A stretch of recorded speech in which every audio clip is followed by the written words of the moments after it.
हर आ गईले कल जुगवा में गुरु जी। हर आ गईले हर आ गईले कल जुगवा में गुरु जी। आ गईले कल जुगवा में गुरु जी। आ गईले कल जुगवा में गुरु जी।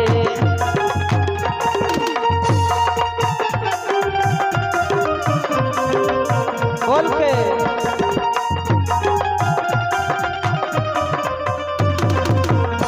आ गईले कल जुगवा में गुरु जी। आ गईले कल जुगवा में गुरु जी। हर आ गईले कल जुगवा में गुरु जी। आ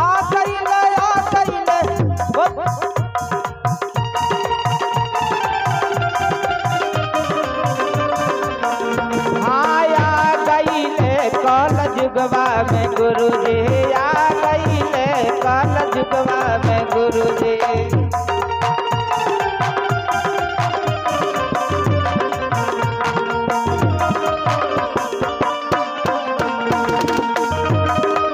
हरि बोल।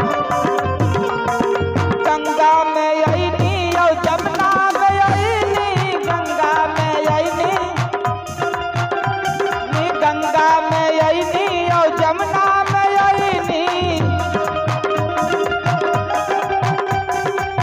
और का हाँ कल युग में जाके समा गईले कल जुगवा में गुरु जी।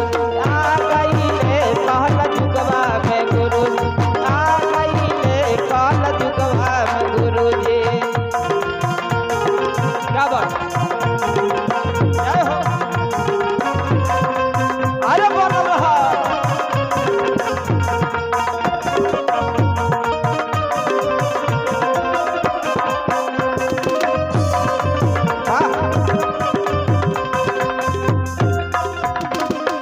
और का बागों में अइले और फूलों में अइले।